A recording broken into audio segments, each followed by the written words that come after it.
ना मैं, मेरी आदत है वो दो शब्द भी पढ़ता हूँ, अंदर स्पेस आ गया उसको भी मैं पढ़ता हूँ, उसको पढ़े बिना मैं आगे जाता नहीं, ये मेरा पढ़ने का तरीका है।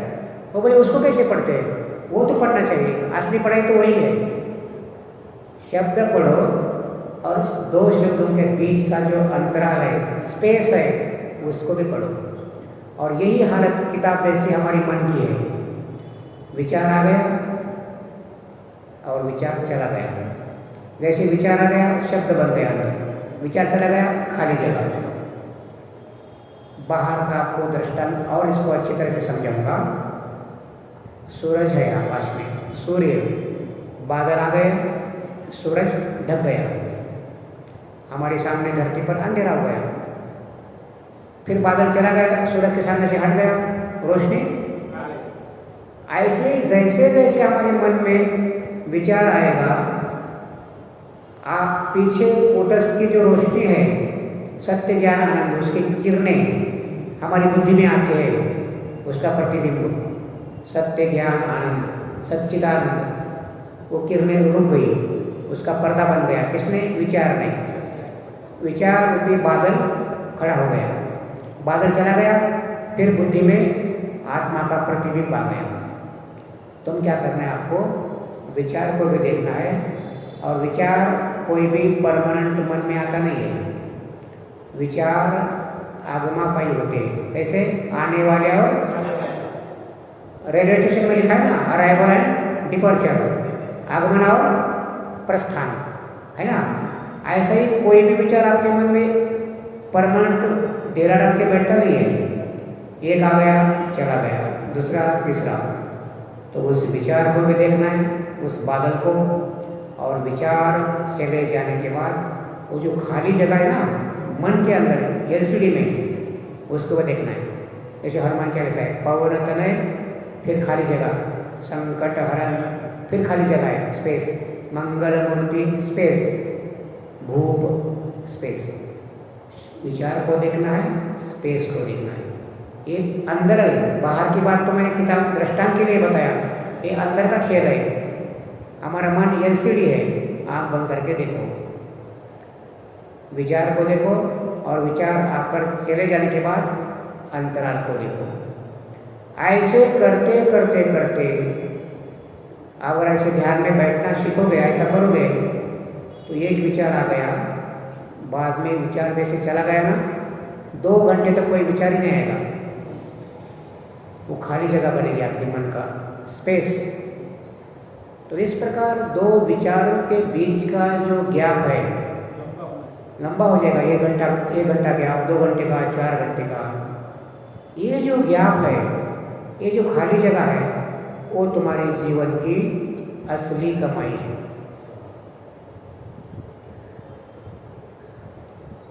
सर्वधर्मान परित्यज्य मामेकं शरणं व्रज। सभी धर्मों को छोड़ के मुझे शरण आ जा। इसका अर्थ ये है, भगवान कृष्ण जो बता रहे, गीता का 18वां अध्याय 66 नंबर का श्लोक है। सर्वधर्मान परित्यज्य मामेकं शरणं व्रज। सेल्फ सरेंडरनेस, स्वयं के द्वारा स्वयं को शरणागत, सेल्फ सरेंडरनेस, बाहर नहीं, स्वयं के द्वारा स्वयं की शरणागति, ये है दो विचारों के बीच का अंतराल, वो तुम्हारी कमाई है। जैसे जैसे अंतराल बढ़ेगा, वैसे वैसे आपके पास कोई व्यक्ति अगर दुखी भी आ गया, वो बोलेंगे उनके पास बैठने से बड़ा आनंद होता है, बोले कोई व्यवहार नहीं, कोई पैसा नहीं है, कोई स्वार्थ नहीं, परंतु जॉयफुलनेस विदाउट एनी काज, अनकंडीशनल जॉयफुलनेस, आनंद होता है बोले उस व्यक्ति के पास बैठने से। क्यों? उसमें विचार रूपी बादल हटाए गए और केवल स्पेस ही स्पेस है अंदर, खाली। और जैसे मन खाली है, उसका अगर भोजन, शब्द, विचार, मन का भोजन क्या है? मन का भोजन क्या है? विचार। मन का भोजन क्या है? चिंता। मन का भोजन क्या है? भय। मन का भोजन क्या है? भविष्य के बारे में सपना बनाना। जैसे तन का भोजन है चावल, रोटी, दाल, सब्जी, फल, फ्रूट, ऐसे ही मन का भोजन है विचार। मन का भोजन है शब्द। उसको शब्द देना बंद करोगे, वैसे ही मन क्या हो जाएगा? अमन। आत्मा में अमन, आत्मा में जाके लीन हो जाएगा। जब तक हवा का झोंका है तब तक तरंगे रहेंगी, तरंगे। हवा का झोंका नहीं तो तरंगे कहाँ रखेगी? तरंगे पानी में लीन हो गई। तो मन क्या है? हमारा जो माइंड है वो आत्मा का एक्सपांशन है। आत्मा का जैसे पानी के ऊपर हवा के कारण तरंगे पैदा होती है, ऐसा हमारा मन बुद्धि क्या है? तरंगे है। क्या है? और हवा क्या है? संकल्प, विचार, भय। जैसे मन का भोजन शब्द है, वैसे लहरों के लिए जो हवा आती है वो हवा शब्द का काम करती है। जब तक हवा का झोंका है तरंगे रहेगी। आपका मन अंतराल हो गया, शून्य हो गया, वो धीरे धीरे का यहाँ कोई संकल्प है ही नहीं, हमारा भोजन देना बंद कर दिया इस आदमी ने, तो मन क्या करेगा? सीधा लहर जैसे पानी में अपने अपने पानी में एक होती है, एक हो गया। उसे कहा गया है जीवन मुक्त महापुरुष। क्या है? ये शरीर क्या है? हमारा स्थूल शरीर है मोबाइल, ये क्या है? मोबाइल है। और अंदर का जो सूक्ष्म शरीर क्या है? सिम कार्ड है। क्या है? SIM card. अब आपको किसी का कॉल नहीं चाहिए, किसी का मैसेज भी नहीं चाहिए, सिम कार्ड तो रखना ही रखना है, वो तो रहेगा, लेकिन एक फ्लाइट मोड में करने की कला है ना। कैसे? एरोप्लेन मोड पे। तो एरोप्लेन नहीं, स्विच करने की जरूरत नहीं, एरोप्लेन मोड पे रखो, फ्लाइट मोड पे। कोई मैसेज नहीं करेगा, कोई फोन कुछ आएगा ही कुछ नहीं। ऐसे ही मन को भोजन देना बंद करोगे तो आपका शरीर क्या हो गया? मन फ्लाइट मोड पे हो गया।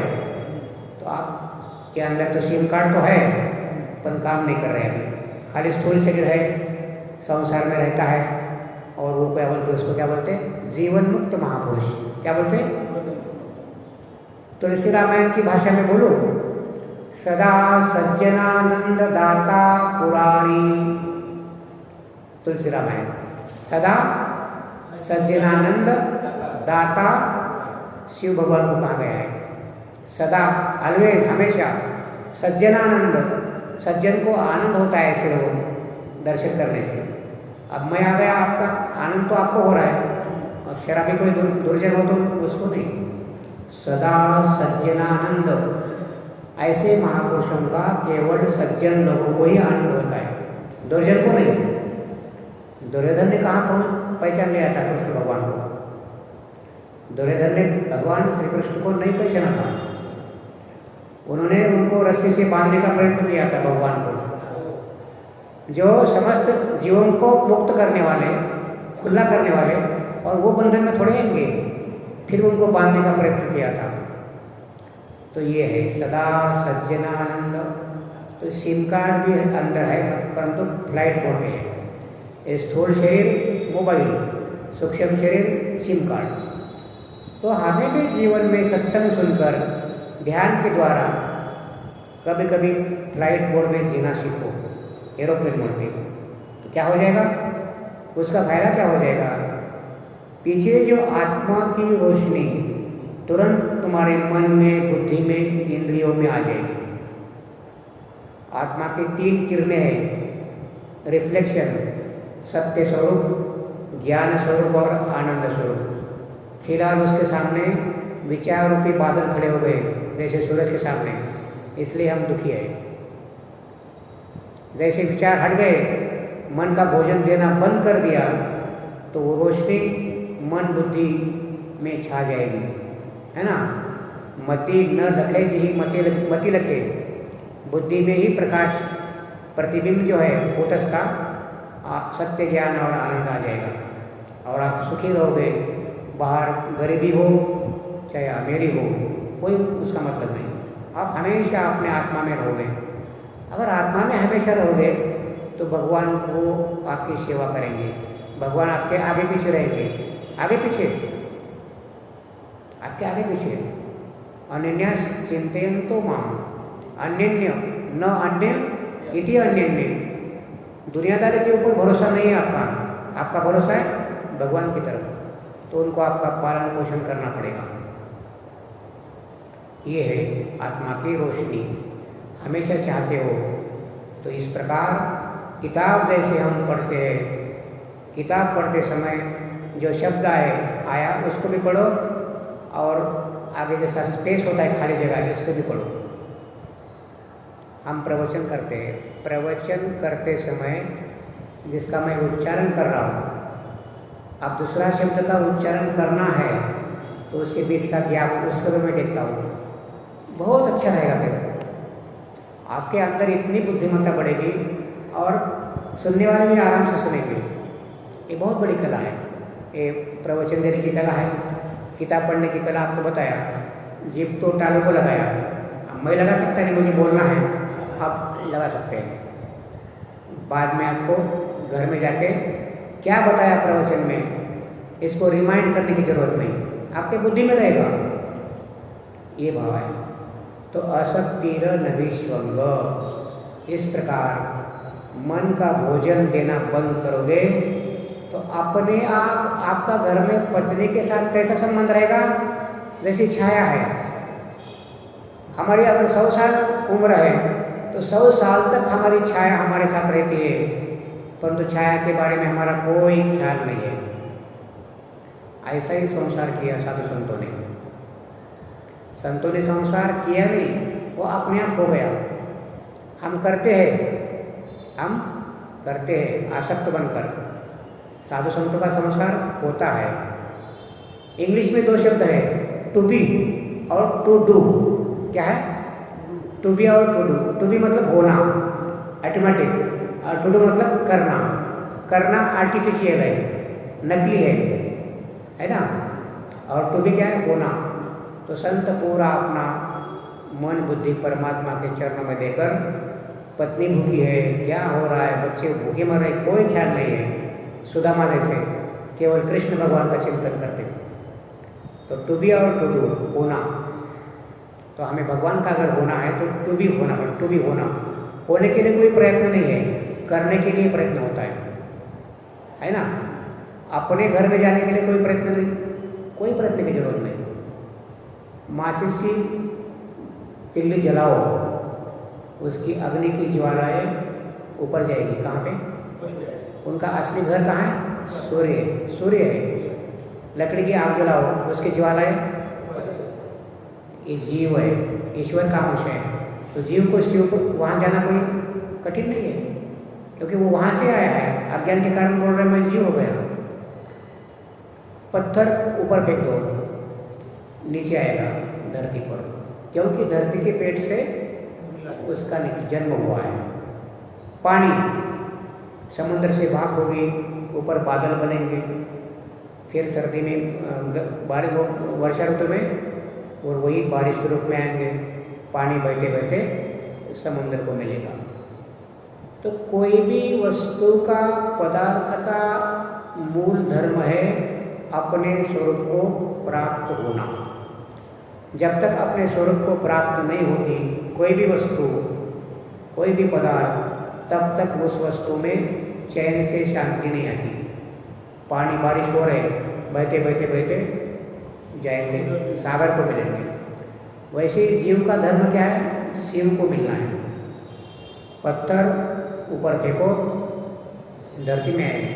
आग की ज्वालाएं सूरज की तरफ, पानी बारिश का समुद्र की तरफ। ऐसे हम कौन है? ब्रह्म है, शिव तत्व है। तो हमारा असली स्थिर कहाँ है? स्थिरता अहम ब्रह्मास्मि। इसलिए ये जीवन में अपने मन को देखने की कला है, इतना ही करना है, बाकी कुछ नहीं। विचार को देखो और विचार जाने के बाद खाली जगह को देखो, यही हमारी असली कमाई है। 2 विचारों के बीच का गैप हमारी असली कमाई है। मृत्यु के समय में अगर ये स्पेस हमारे मन में है, मृत्यु के समय में, तो हम ब्रह्मलीन है, फिर दोबारा जन्म नहीं। वो तो अभी मुक्त है, हम जीते जी मुक्ति। अगर ये 4 घंटे 5 घंटे आपको अंदर स्पेस, खाली जगह हो रही है, ध्यान लग रहा है, अब जीवन मुक्त है। यही भगवान बता रहे हैं। अंतकाले च मामेव स्मरण मुक्त्वा कलेवरम। अंतकाल में जो मेरा स्मरण करते करते शरीर का त्याग करते हैं वो मुझे ही प्राप्त होते हैं। वहाँ कोई संकल्प नहीं है, मन खाली जगह है, तो बस मुक्त हो गए। अगर वहाँ कोई संकल्प आ गया, जीवन भर का कोई विचार, पाप कर्म किया, पुण्य कर्म किया, प्रबल विचार आ गया और उसके साथ ट्रांजैक्शन हो गया, अगला जन्म तैयार। और सचमुच हमने बहुत पाप किए हैं, बहुत कर्म बुरे किए हैं, तो मृत्यु के समय में ऐसी सिचुएशन होती है। कैसे? जैसे सिनेमा टॉकीज में सिनेमा शुरू होने से पहले वो क्या करते हैं, हमको पूरे 3 घंटे का पहले 2 मिनट में ट्रेलर दिखाते हैं। ट्रेलर दिखाते ना, 2-3 मिनट में ट्रेलर, क्या होने वाला है आगे, है ना। ऐसे ही मृत्यु के समय में अपने जितने पाप किए हैं और उस पापों से भी सबसे ऊंचा पाप किया है, उसका ट्रेलर आपको दिखाता है परमात्मा वहाँ पे मृत्यु समय में। हम बहुत घबरा जाते हैं, डर जाते हैं, और जो भी विचार सबसे ज़्यादा पाप है, बलवान पाप, वो इसके साथ हमारा ट्रांजैक्शन होता है। क्या होता है? और परमात्मा कैमरा फ्लैश करते हैं उसको, और हमारी अगली योनि तैयार होती है। मरने के बाद अगली योनि तैयार होती नहीं है, मरते समय भी मिक्स होता है। हाँ, उसी क्षण में पूरा हम बिस्तर पे पड़े, अभी शरीर छोड़ रहे, बहुत पाप कर्म किया है, तो ज्वलंत जो सबसे बड़ा पाप है आपके सामने ट्रेलर भगवान देंगे, और जिसके साथ भी आपका तादाद में हो गया वही आपका अगली योनि तैयार हुई। जैसे हम चलते समय पहले ये कदम सामने रखते हैं, फिर पीछे वाला कदम उठाते हैं, अगला कदम धरती पर टिके बिना पिछला कदम नहीं उठा खड़ा करते हैं, है ना। ऐसा नहीं कि अगला कदम भी हवा में है और पीछे भी हवा में है। अगला कदम जब धरती पर टिकेगा, पिछला खड़ा करते हैं। ऐसे ही अगली योनि फिक्स करके ही हमारा प्राण निकलता है। ये है, फिर आराम से बाकी गर्भ में आने की प्रक्रिया तो अलग है। ये है, अगली योनि पहले तैयार होती है। इसलिए अंत काले मामेव स्मरण मुक्त्वा कलेवरम। इसलिए भगवान कहते हैं, कर्म करते समय इष्ट हो या अनिष्ट हो, लाभ हो या हानि हो, सब में अपने चित्त का पलड़ा समतल रखना है। समतल, ये आज के श्लोक का भावार्थ है। तो समय समाप्त हो गया, तो आज का चिंतन मैं कृष्ण भगवान। चालू रखो बाबा जी, आनंद आ रहा। नहीं, हो गया, पर समय हो गया। 15 मिनट और चलो। नहीं, उनको जाना है, कल और लेंगे। हाँ, अरे बाबा, ये बड़ा काम मिलेगा मेरे को। तो ये कर्म कैसे करना है भगवान बताते हैं। कर्म करते समय राग और द्वेष को साथ में रखकर कर्म नहीं करना है। अब ये वाक्य आप रिकॉर्डिंग करो, तुम लिखो कर्म के बारे में। ये जो राग और द्वेष, इसका अर्थ पता है ना आपको? राग मतलब प्रीति, और द्वेष मतलब नफरत। लिखो, राग पूर्वक कर्म में आसक्ति और द्वेष पूर्वक कर्म का त्याग। राग पूर्वक कर्म में आसक्ति, सुनो आपके लिए काम का है, कर्मयोग। राग पूर्वक कर्म में आसक्ति रखना और द्वेष पूर्वक कर्म का त्याग करना, ये दोनों चीज़ें इंसान को बंधनकारक है। इसको खोल सकते हैं? खोलोगे? बस मैंने बता दिया, मैं खोलूँगा। प्रेम पूर्वक, राग मतलब प्रेम, प्रेम पूर्वक कर्म में आसक्ति रखना और द्वेष पूर्वक कर्म का त्याग करना, ये दोनों चीज़ें इंसान को बंधनकारक है। अत्यंत महत्वपूर्ण है कर्मयोग। अर्जुन पहले अध्याय में बता रहे थे, मैं युद्ध का काम नहीं करूँगा, ये द्वेष पूर्वक बोल रहे थे। और प्रेम पूर्वक कौन सा कर्म करूँगा? मैं भिक्षा मांगकर खाऊंगा। ये इसमें प्रीति थी। राग पूर्वक कर्म में आसक्ति रखना, यानी मैं भिक्षा मांगकर खाऊंगा, यह है राग पूर्वक प्रेम में आसक्ति। दूसरा है द्वेष पूर्वक कर्म का त्याग, यानी मैं ये युद्ध नहीं करूंगा, ये द्वेष पूर्वक कर्म का त्याग। तो कहने का मतलब ये है, भगवान आपके जीवन में जो भी कर्म आपके सामने भेजे, पेश करे, उसको राग और द्वेष को परे कर उस कर्म का स्वीकार करो। आप उस टीचर बने हो तो टीचर का कर्म क्या है? अध्यापन करना। वो अध्यापन छोड़ के क्या कर दिया? राजनीति शुरू कर दिया, अपना कर्म है। रेलवे का कर्म क्या है? पटरी के ऊपर दौड़ना है। अगर पटरी छोड़ के रोड से चलेगी तो क्या हो जाएगा? लोहे के टायर होते, कोई बैठेगा ही नहीं। मछली को बोल दिया पानी छोड़कर दूध में रहो। किसमें?